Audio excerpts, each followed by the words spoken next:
Shalom, Bapak Ibu sidang jemaat yang dikasih Tuhan dan mengasihi Tuhan.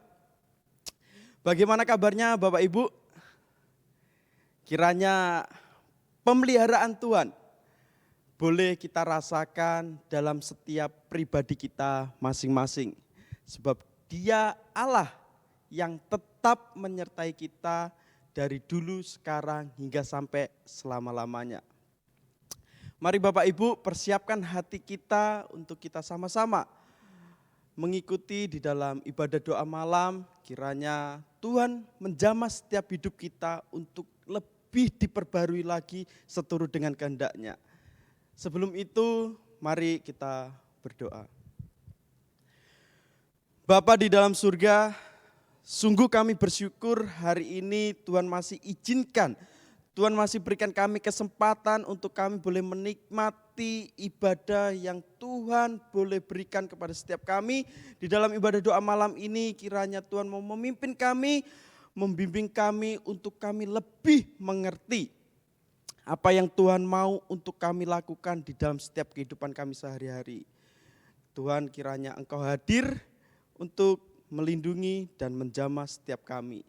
Kami siap diisi oleh kebenaran firman-Mu. Di dalam nama Tuhan Yesus Kristus. Haleluya. Amin. Puji nama Tuhan, kalau hari ini kita masih sama-sama Tuhan izinkan untuk belajar kebenaran firman Tuhan. Hari ini kita akan berbicara tentang tak tergoyahkan, tidak tergoyahkan. Terlebih dahulu kita buka Alkitab kita di dalam Ibrani pasal yang ke-12 ayat yang ke-25 sampai yang ke-29. Ibrani pasal yang ke-12 ayatnya yang ke-25 sampai dengan ayat yang ke-29. Bapak Ibu boleh menyimaknya dari rumah masing-masing atau mungkin ada yang dalam perjalanan, tetapi ayo mari sama-sama kita menyimak ayat ini. Saya bacakan, demikianlah firman Tuhan. Jagalah supaya kamu jangan menolak Dia yang berfirman, sebab jikalau mereka yang menolak Dia yang menyampaikan firman Allah di bumi tidak luput, apalagi kita, jika kita berpaling dari Dia yang berbicara dari surga. Di ayat yang ke-26, waktu itu suaranya menggoncangkan bumi, tetapi sekarang Ia memberikan janji, satu kali lagi aku akan menggoncangkan bukan hanya bumi saja, melainkan langit juga. Ungkapan satu kali lagi menunjuk kepada perubahan pada apa yang dapat digoncangkan, karena ia dijadikan supaya tinggal tetap apa yang tidak tergoncangkan. Jadi, karena kita menerima kerajaan yang tidak tergoncangkan, marilah kita mengucap syukur dan beribadah kepada Allah menurut cara yang berkenan kepadanya dengan hormat dan takut. Di ayat yang terakhir, sebab Allah kita adalah api yang menghanguskan. Amin. Berbicara mengenai tidak tergoncangkan, berarti berbicara sesuatu yang sama sekali tidak dapat tergoncangkan. Dari ayat yang sudah kita baca, cukup membuat kita mengerti terlebih dahulu bahwa ada yang dapat digoncangkan. Di lain sisi ada juga yang tidak dapat tergoncangkan. Kalau dari sini, kalau saya bertanya siapa yang tidak mau digoncangkan? Saya dan Bapak Ibu pasti mengatakan saya atau Bapak Ibu tidak mau digoncangkan. Tetapi faktanya sekalipun kita mengatakan tidak mau tergoncangkan, kita memasuki keadaan yang bisa dikatakan dapat digoncangkan. Sekalipun kita mengatakan aku tidak mau digoncangkan, tetapi di sekeliling kita, kita ketahui sendiri banyak hal yang hari-hari ini tergoncang. Melalui apa? Kalau kita lihat hari-hari ini dapat melalui bencana banjir, tanah longsor, terus yang paling viral hari-hari ini atau beberapa tahun ini yaitu virus corona. Yang dimana hal-hal tersebut mengguncangkan ekonomi masyarakat, pekerjaan orang, bahkan dapat mengguncangkan diri kita. Tapi mari kita belajari bahwa ternyata di lain itu ada sesuatu yang tidak dapat digoncangkan. Di ayat 25 ke atas itu berbicara mengenai perbandingan di mana kita disuguhkan perbandingan kejadian atau peristiwa mengenai peristiwa di Gunung Sinai dan juga di Bukit Sion. Di Gunung Sinai dan Bukit Sion. Nanti Bapak Ibu bisa baca di rumah masing-masing ya. Itu bisa dilihat di dalam ayat yang ke-18 sampai ayat yang ke-24. Di mana di situ ada perbandingan antara peristiwa di Gunung Sinai dan di Bukit Sion. Di sini dikatakan di ayat 25, jagalah supaya kamu jangan menolak dia. Jagalah supaya kamu jangan menolak dia. Nah, sebelumnya kata jagalah ini berbicara mengenai kalimat kata perintah yang dimana dilakukan secara aktif dan terus menerus, secara aktif dan terus menerus. Jagalah, berarti dilakukan secara aktif dan terus menerus. Supaya apa? Supaya kamu jangan menolak dia yang berfirman. Nah dari sini mari kita lihat ternyata kita perlu menjaga supaya kita jangan menjadi orang yang menolak dia yang berfirman. Jangan menolak, supaya kita tidak menolak dia yang berfirman. Sebab jikalau mereka yang menolak dia yang menyampaikan firman Allah di bumi tidak luput.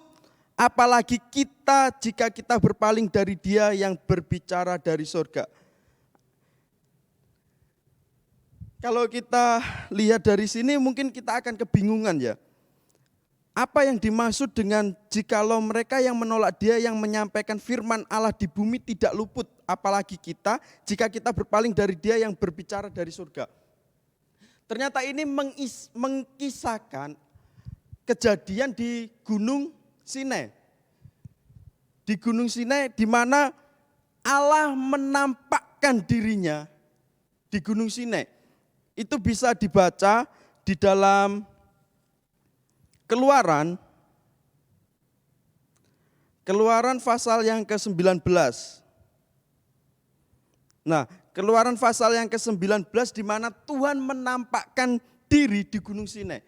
Di situ ketika Tuhan menampakkan diri, Tuhan tidak berbicara secara langsung untuk menyampaikan firman-Nya, tetapi melalui siapa? Ya, melalui Musa. Tetapi ketika Tuhan menampakkan diri, apa yang membuat bangsa Israel merasa ketakutan? Karena di ayat yang ke-16 dikatakan seperti ini, kalau Bapak Ibu mau mengerti lebih lanjut kisah ini bisa dibaca di Keluaran 19 sampai yang ke-20. Tapi di sini saya bacakan Keluaran 19 ayat yang ke-16. Dan terjadilah pada hari ketiga, pada waktu terbit fajar, ada guruh dan kilat dan awan padat di atas gunung dan bunyi sangkakala yang sangat keras sehingga gemetarlah seluruh bangsa yang ada di perkemahan. Karena mereka tidak mau mendengarkan firman-Nya, seakan-akan Tuhan itu ingin menunjukkan kebesarannya, menunjukkan kuasanya, kedahsyatannya yang seharusnya ditakuti oleh orang Israel. Kehadirannya yang harusnya membuat damai sejahtera, tetapi ketika mereka menolak firman-Nya menjadi mereka gemetar karena kedahsyatan daripada Tuhan.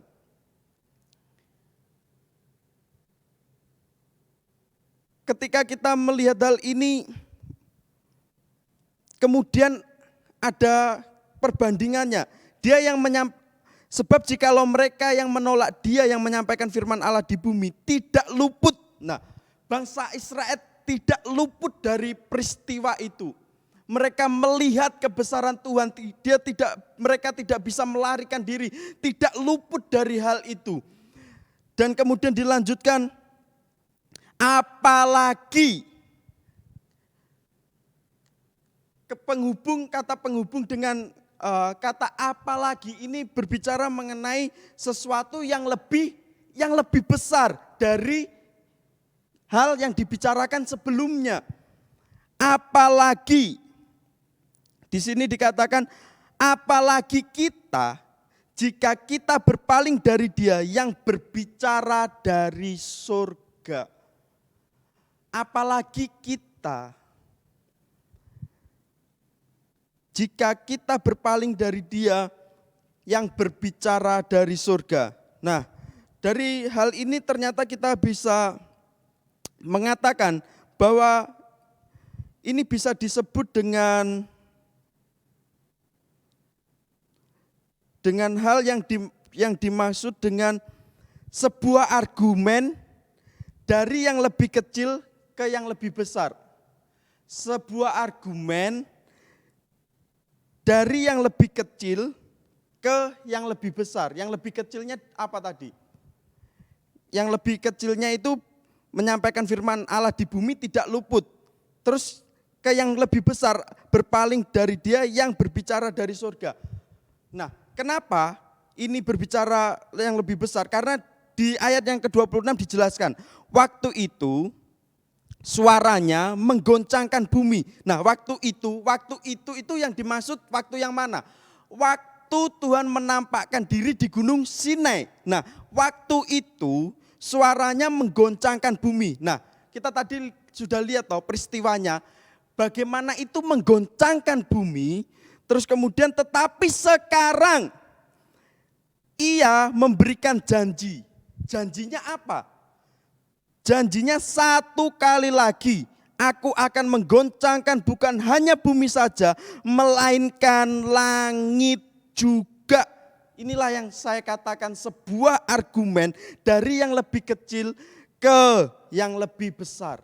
Dari yang lebih kecil ke yang lebih besar. Kalau dulu waktu itu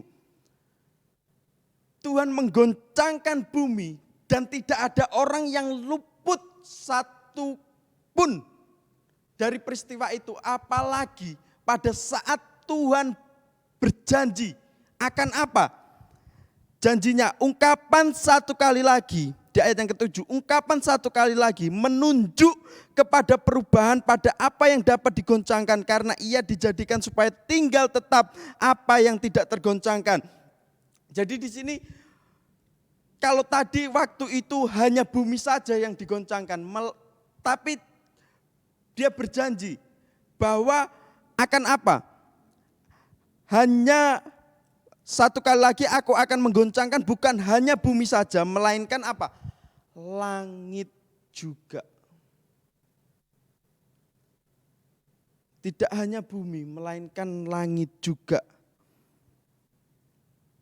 Terus kemudian satu kali lagi, ungkapan satu kali lagi menunjuk kepada perubahan pada apa yang dapat digoncangkan.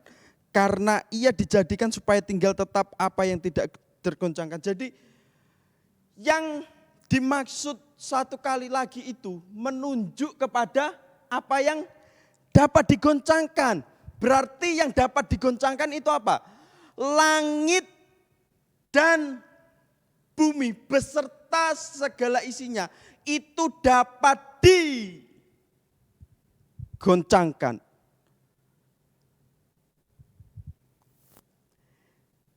Antis ini dapat berdiri ya. Kita pikir antis ini tidak akan jatuh. Ya memang benar tidak akan jatuh. Tetapi maksud saya tidak akan jatuh seperti ini ya. Ya memang benar tidak akan jatuh. Tetapi ketika ada goncangan, apakah mungkin antis ini akan jatuh? Belum tentu. Antis ini belum tentu jatuh. Ya kalau goncangannya cuma seperti ini ya belum tentu jatuh. Tapi ketika goncangannya lebih besar daripada kekokohan antis ini berdiri, maka antis ini pun bisa jatuh. Antis ini dapat digoncangkan.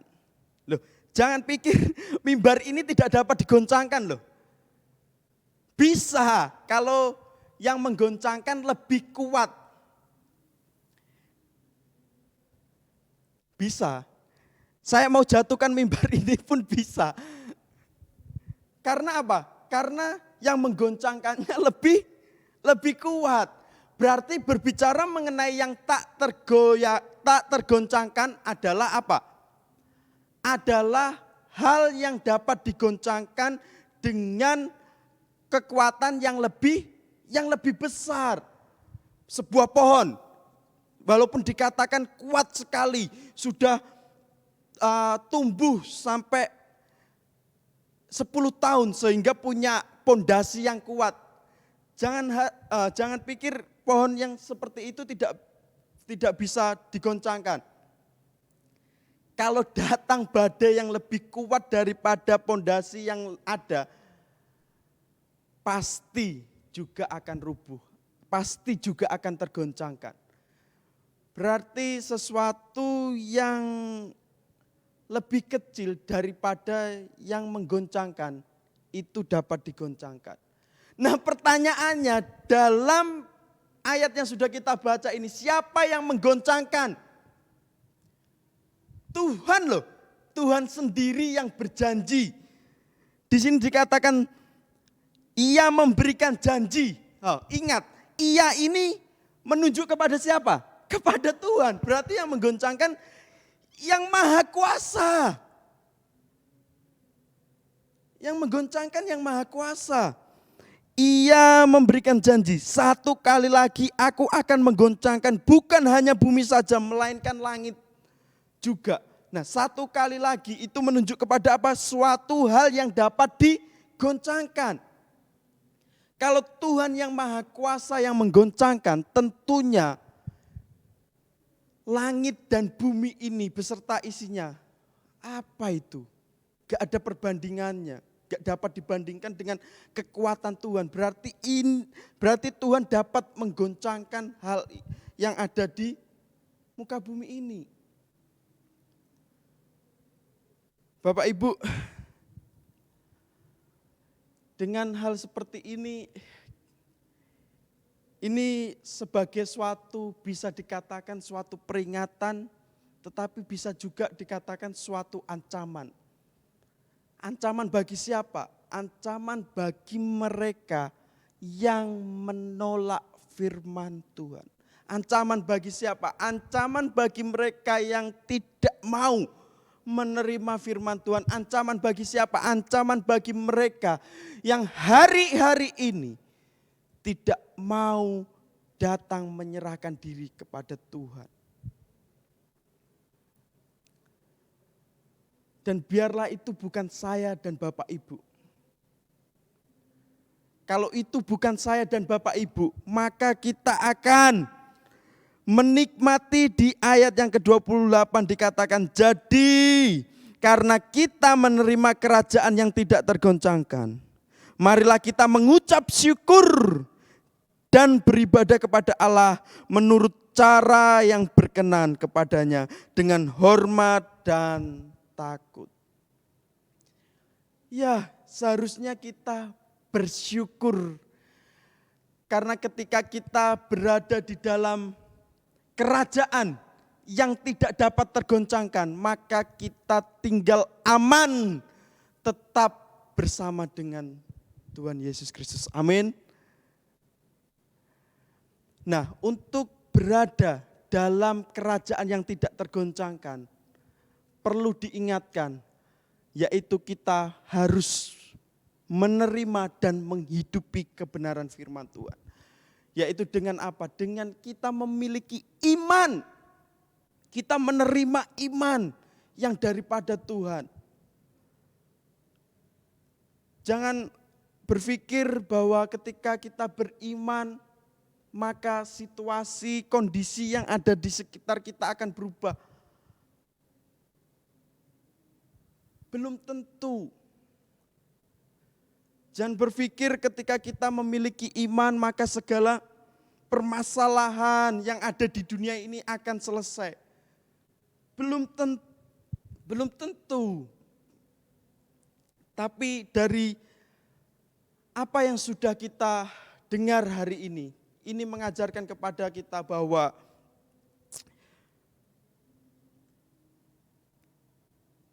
iman tidak selalu berarti bahwa Tuhan mengubah situasimu. Terkadang itu berarti Dia mengubah dirimu. Saya ulangi sekali lagi. Iman tidak selalu berarti bahwa Tuhan mengubah situasimu. Terkadang itu berarti Dia mengubah dirimu atau mengubah diri saya. Sebab dikatakan di sini Tuhan berjanji. Berarti tidak dapat dipungkiri bahwa keadaan di dunia ini akan dibinasakan. Tuhan tidak berjanji bahwa kita selama di dunia ini akan aman-aman saja. Tetapi Dia berjanji setiap saya dan saudara ketika menerima kebenaran firman Tuhan mendapatkan kerajaan yang tidak tergoncangkan oleh apapun. Sehingga ketika kita memiliki iman seperti itu, kita tidak gampang putus asa dengan Tuhan. Kita tidak mudah menyerah ketika melihat keadaan di dunia ini yang mungkin tidak karu-karuan. Tetapi yang Tuhan inginkan lebih daripada itu, Tuhan ingin mengubah setiap kehidupan kita untuk menyerahkan diri lebih sungguh-sungguh lagi dengan Dia. Tuhan rindu di mana umatnya memiliki ketergantungan dengan Tuhan, mengandalkan Tuhan dalam setiap kehidupannya, bukan mengandalkan yang dapat digoncangkan ini. Yang dapat digoncangkan ini, langit dan bumi beserta segala isinya, berarti apa? Kekayaan kita dapat digoncangkan. Terus apa? Rumah kita yang mewah dapat digoncangkan. Maka dari itu kita hanya perlu untuk mengandalkan Tuhan, untuk menerima Tuhan dalam setiap kehidupan kita. Sehingga kita bersyukur dengan Tuhan. Ketika kita mengalami rasa syukur itu, kita juga harus beribadah kepada Allah menurut cara yang berkenan kepadanya dengan hormat dan takut. Dengan hormat dan takut. Biarlah hari ini ketika Bapak Ibu mengikuti ibadah doa malam, Bapak Ibu mengikutinya dengan rasa hormat dan takut. Tuhan lebih rindu akan hal itu dibandingkan untuk mengubah situasi yang sebenarnya Tuhan sudah berjanji bahwa langit dan bumi akan lenyap, tetapi firman-Nya akan tinggal tetap. Amin. Oleh sebab itu Bapak Ibu, mari rajin-rajin untuk mengikuti ibadah, rajin-rajin untuk kita membaca kebenaran firman Tuhan, menerima kebenaran firman Tuhan. Dengan apa? Dengan rasa takut dan hormat akan Dia. Sebab Dia Allah yang berkuasa, Allah yang berdaulat, Dia yang menciptakan langit dan bumi beserta segala isinya, maka Dia mempunyai kuasa akan hal ini. Biarlah kebenaran firman Tuhan ini menguatkan setiap kehidupan kita untuk tidak takut dalam menjalani kehidupan ini. Sebab kehidupan ini tidak akan selalu berjalan dengan mudah. Tetapi Tuhan ingin untuk hati kita boleh diubahkan. Dari hari ke hari diperbarui untuk tetap berada dalam kebenarannya. Amin. Mari kita berdoa. Bapa dalam surga, kami mengucap syukur apapun kondisi keadaan kami hari-hari ini Tuhan. Kami mau tetap ingin rindu memiliki iman kepada Engkau. Sebab itulah pengharapan kami, karena di dalam iman kami kepada Engkau, Tuhan sudah menyediakan kerajaan yang tidak tergoncangkan. Kami rindu Tuhan, terus Tuhan perbarui untuk menjadi anak-anak-Mu yang sungguh-sungguh lagi taat akan Engkau. Tidak tergantung oleh situasi dan kondisi lingkungan kami, melainkan hal itulah yang justru mengingatkan kami untuk hidup di dalam kebenaran firman-Mu. Tuhan juga menyertai di dalam setiap apapun yang kami kerjakan, di dalam kehidupan kami Tuhan. Biarlah ketika kami mengerjakan segala sesuatu halnya, kami tidak ingin mengandalkan hal itu. Sekalipun itu adalah suatu kebutuhan, tetapi kami tidak mau mengandalkan hal itu. Karena satu-satunya yang harus kami andalkan adalah Engkau saja.